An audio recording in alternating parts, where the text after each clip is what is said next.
Hi and welcome to the Magic of Fishing. If you're new to the channel, please subscribe and welcome back to any regulars. Today there's a bit of a breeze blowing outside. It's no gale, but it made me think of bream because I've got a local club lake, quite deep, quite a natural style venue where there's quite a few slabs, and they tend to feed when there's a bit of a ripple on the surface. So as always, only got a couple of hours, and I thought I'd get out on the bank and try and catch a couple for you. And of course, when we talk about bream these days, a lot of people's mind will turn to fishmeal. Fishmeal ground baits, fishmeal pellets. Very effective, something I use in my armoury when I'm match fishing up in Sheffield all summer. When I'm back down here in Woking, I tend to try different things and experiment, sometimes use traditional baits, as you've seen in some of my other videos. And I thought it'd be good to have a go for them with the ground bait that everyone used to use before fish meals and the European mixes came on the market. That's good old breadcrumbs, still available online or in your local tackle dealer.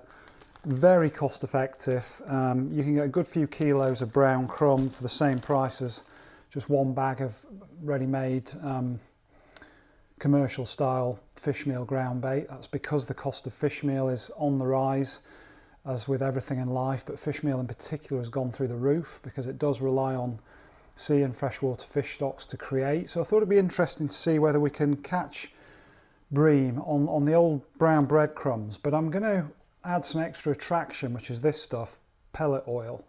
And you can get this again easily enough from your tackle dealer or online.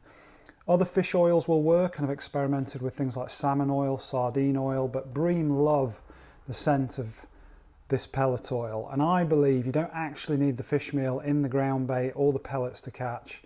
If you've got this kind of oil coming off the bait, just plain old breadcrumbs as we're going to use today, you're in with a really good shout of attracting skimmers and slabs into your peg.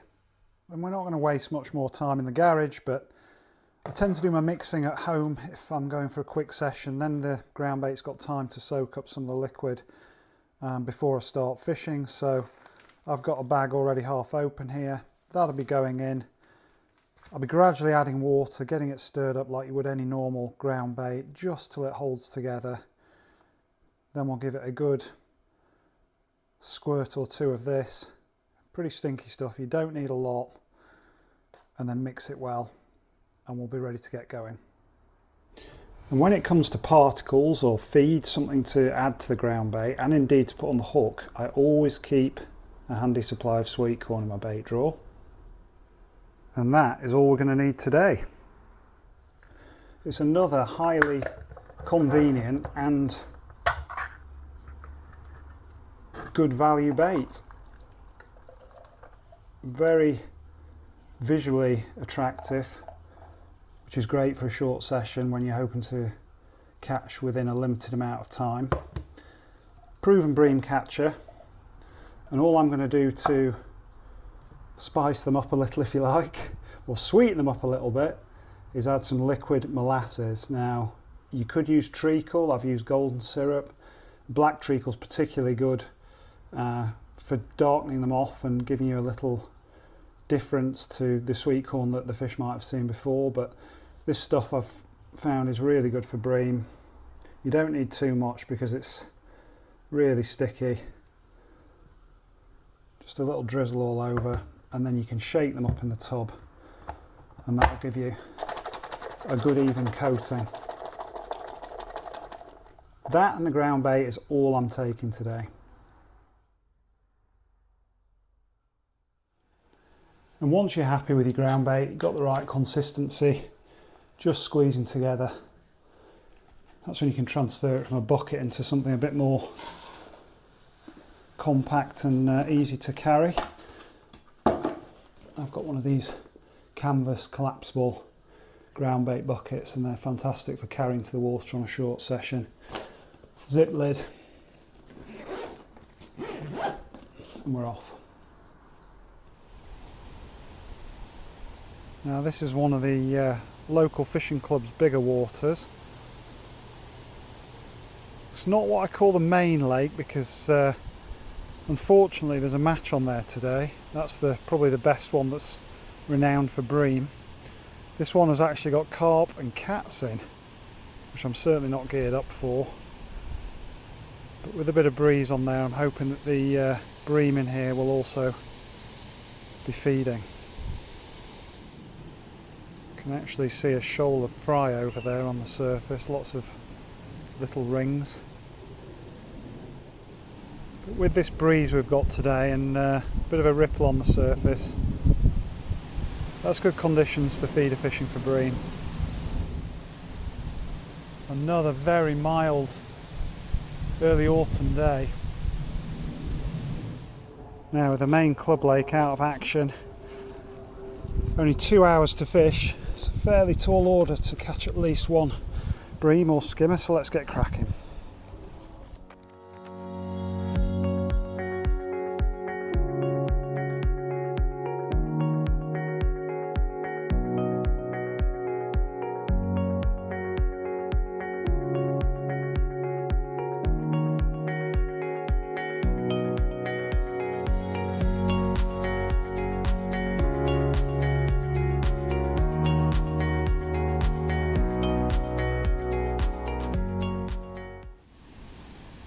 Now just quickly talk you through the gear. I've got a Matrix Horizon 4000 size reel, very reliable for chucking out fairly heavy feeders, and you know by now I love my Drennan Acolyte rods, so this is a 12-foot Drennan Acolyte feeder model, and that's got a 1.5 ounce tip in, nice and sensitive for still water fishing. I've got 6 pound main line, and before I put on a hook length, I'm going to put on a big feeder and get a bit of bait out there. And that's one of the reasons my feeder rigs always involve one of these running quick change swivels. Then you can quickly change feeders if the conditions dictate, or indeed put a large feeder on to do a bit of feeding up front before you start fishing.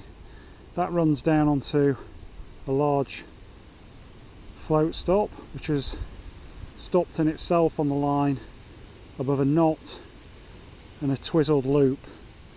And if you've not fished with a twizzled loop before, I suggest you look it up. I'm sure you'll find a video online for it, or maybe I'll do one day, because it really does act as a good tangle-free boom for kicking the hook length away from the feeder. And at the end of that, I've got one of the Matrix micro swivels, so I can easily change hook length, just as easily change feeder. And if you've not come across these before, I call them feeder feeders. I'm sure they've got a proper name, but they're large cage style feeder with a very strong nylon loop. That's where you can easily attach your quick change swivel.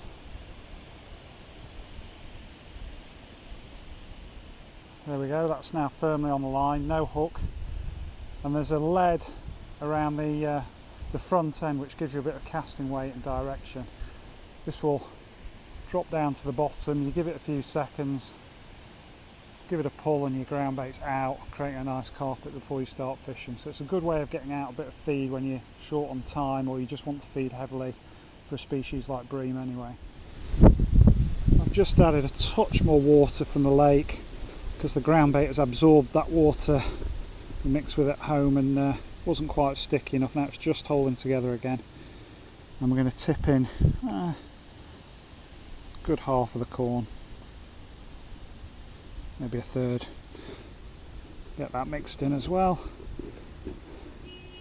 Now let's get some out onto the lake bed. But before I put any bait in the feeder, I'm going to pick a marker on the far bank, in this case one of the platforms. I'm going to cast the sort of distance I think I'm going to be fishing and make sure I'm clipped up.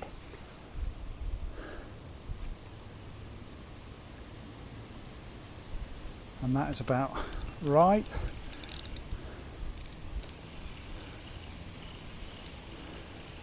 Always like to have a couple of practice casts before I put any feed in, the actual feeder, because the last thing you need on a short session is ground bait and corn going all over the place. Rod back to cushion the clip. There we have it. I'm happy now, so let's wind in again, get some feed in this feeder.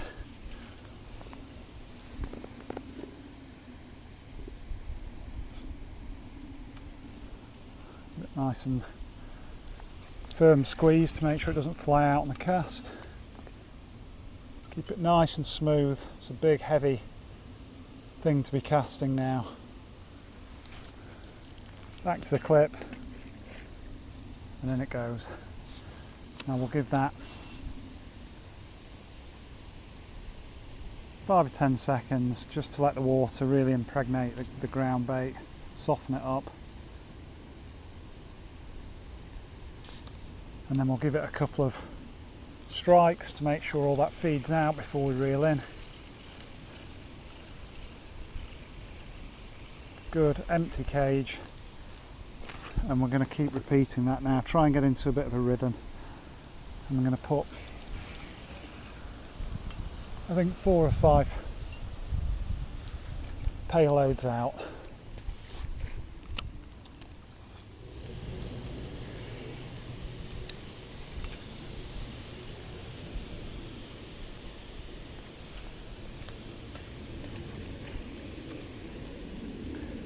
They're all hitting a spot. Doesn't matter if you're a few feet either side. As long as you're clipped up, you're going to get the same distance. And when you're fishing for bream, any kind of shoal fish, skimmers, it doesn't hurt to have a little bit of a wider table for them to feed on. But because we've only got an hour or two, I'm not going to go crazy with the feed. This is the 5th and final for now, and then of course we'll keep introducing a bit more bait with each cast.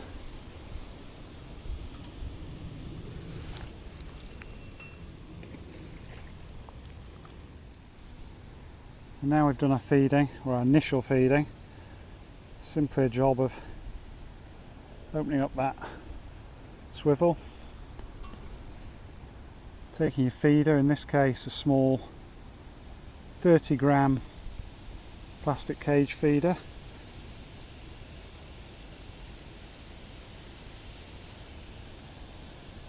Now you can see how that boom just goes beyond the top of the feeder, stop any tangles, it's free running. And I'm going to use that little swivel to attach a short hook length now. Now I'm going to use one of my ready-made hook lengths because I want to use a hair rig today, and specifically one with a bait spike, plastic bait spike on the end. That really does make fishing corn very quick and easy. It's a size 12 Preston pattern, quite strong, barbless. Let's get that attached. Now I'm only using a 6-inch hook length, which is quite short. It's probably twice the length you'd use with a method style feeder. You can of course fish this ground bait and corn very effectively on a method feeder, but with a more traditional cage style ground bait feeder, the principle is fairly similar. I don't want that hook bait to be too far from the attraction because I'm using that oil in the ground bait, in the breadcrumb, so there's going to be a lot of scent coming off this feeder, a lot of attraction, and I want my corn to be somewhere nearby. It will also give me really good bite indication, and if a fish moves even a few inches in one direction, I'll be seeing that tip go round.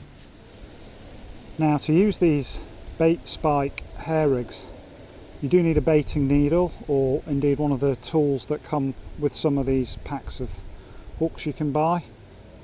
Simply slip the plastic bullet on the end of that needle, take a couple of grains of corn. I'm going to go for large ones that will stay on this hair nice and easily. That's one push through, second one push through, and if you take off the bait spike at the end, make sure it's flat, pull it back against the top of the corn, and there you can see perfect hair rigged bait. Now let's get fishing.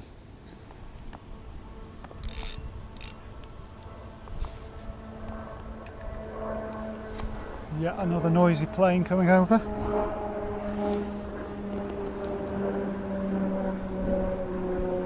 Sounds like it's about to dive bomb us.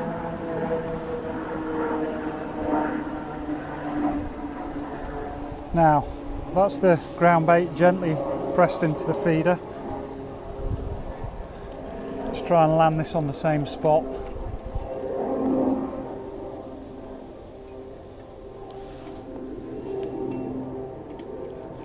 That's not bad. Now I'm going to very gently sink the line because you do not want to move the feeder.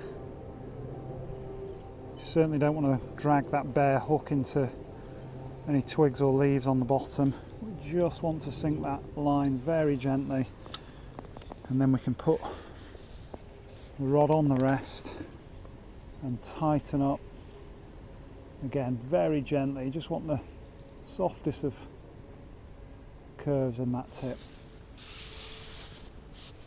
Nice soft glass tip, so we should see any indications whether it's liners from fish coming onto the feed or an actual bite. And quite often with these short hook lengths and hair rigs, if you are lucky enough to catch a skimmer or a big old slab, they will pull it right round, almost like method fishing.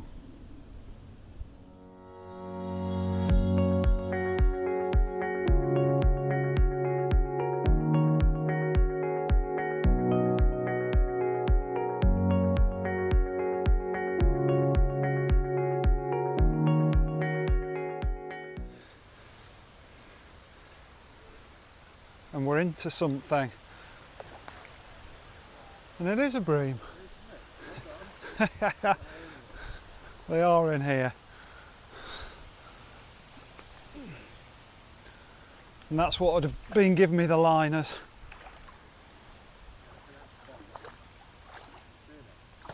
What's that? Fizzing? Yeah. It's a shame I've not got long. Just about class that as a bream, as opposed to a skimmer, I mean. And there we go for the camera. Nice bream, pound or so.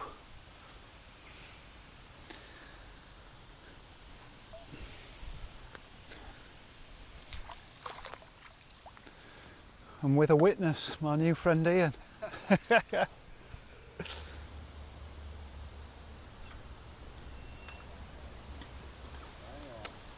Bang on the money, even with a crowd, the pressure of being watched.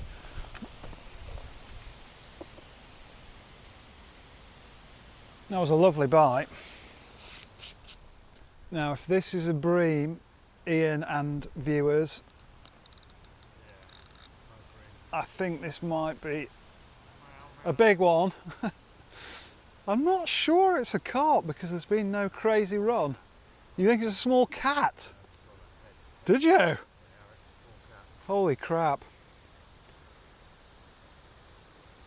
I did mention there were carp and cats in this place. It's big, isn't it? Yeah, it's big. Well, luckily I've just got talking to a lovely guy called Ian who used to fish on here a long time ago. He's come for the carp, often fishes for the cats.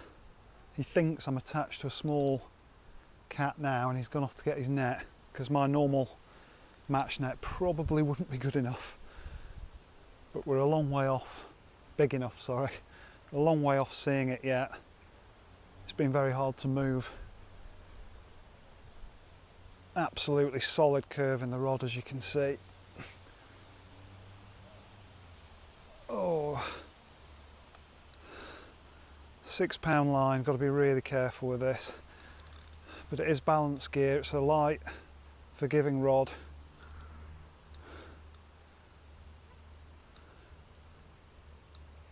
And at the moment, I'm managing to sustain some kind of control. It's a very lumbering, you can hear it taking line off the clutch now, but it's a very lumbering, heavy fight. Really leaning into it as much as I dare. And thank God Ian's been chatting away to me, we've been reminiscing. Because if I get this anywhere near the bank, which is still a big if, my net would not be sufficient. And it's now heading for the coast. It was behaving itself, but it's now just gone. I think you're right, it's not a huge... Oh, it's just hit the clip, I've just realised. That's not good. Let's get it off this clip. Whoa, thank God for that. Just got it off in time. Oh, ho, ho, ho. Got her. Unlucky, bud. Got her. We'll never know. It's coming back there as well, wasn't it? It turned. It's not quick, I reckon. That Maybe just coming off the clip, it was a bit of a jag, and it's probably in the scissors. yeah, And then when it's turned, it's clipped it. run across the front of the pad. Yeah. Well, that was a bit of drama. It was. I don't get all metal. I'm very, very grateful to you, but sorry you brought all your, you had to bring all your gear in. Let's have a look at this. And this is the gear that unfortunately we didn't get to use. This is Ian's extra large cat Angling intelligence. mat. Keep them nice and safe on the bank, and a decent sized carp net, but sadly we didn't get to use it. Well, that was a bit more drama than I expected, fishing for bream and skimmers, but that's the magic of fishing. Yeah, you just don't know what's going to happen next sometimes. I'm running out of time, but I've decided to set up and have one more cast to see whether we can get another of the species we came for. And we're fishing again. I was just chatting to a lovely guy called Ian, fellow club member. Never come across him before, but when you share something in common like history, fishing lakes like these, being fellow club members, you remember some of the old characters, some of the famous captures, and yeah, we were just having a natter when rod nearly got pulled in by what we suspect was a small catfish, and it certainly felt like playing a carp, a decent sized carp, but without the mad rushes.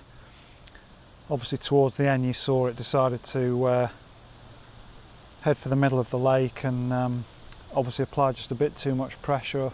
Ian thinks it may have been the main line catching on the rough pad that a catfish has on its lips, but I've never caught one in the UK, so I couldn't really say, but he was good enough to go and grab his specialist gear just in case I did manage to land it, and just a real shame I couldn't, but let's see if I can catch anything in the last 15-20 minutes.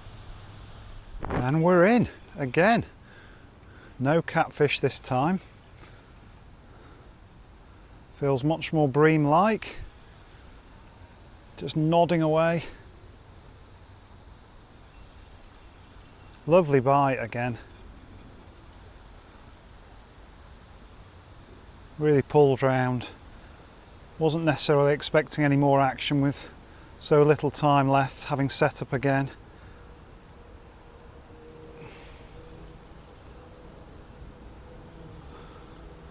Now he's under the rod tip. Yeah, we've got another of the species we came for. Let's get him in the net.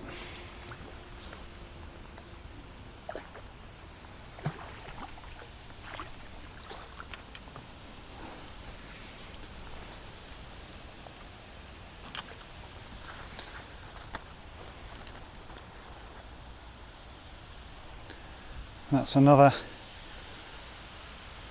nice bream, taking a liking to the flavoured sweet corn and the brown breadcrumb. And we might have time for one last cast. Can we make it a hat trick? Now there is yet another plane coming over, but you might just be able to see the bubbling out there where we fed that crumb with the oil and the corn. That really shows you how much pulling power that oil has, carried by the breadcrumbs, and corn has proved an effective bait for picking off a couple of fish. Got about 10 minutes left, so let's see if we can get one more. Well, despite more than one last cast, us anglers are well known for that. It wasn't to be, not for another bream anyway, but for a 2-hour session on a Sunday afternoon, it's been an eventful one, and I think it proves once again that every time we go fishing it can turn into a little adventure. Not just fresh air and nice surroundings, but bumped into a lovely fellow club member, had a good chat, good reminisce. I've proven that the old breadcrumb and fish oil approach can get those fish feeding, even on the lake that I didn't intend to fish in the first place.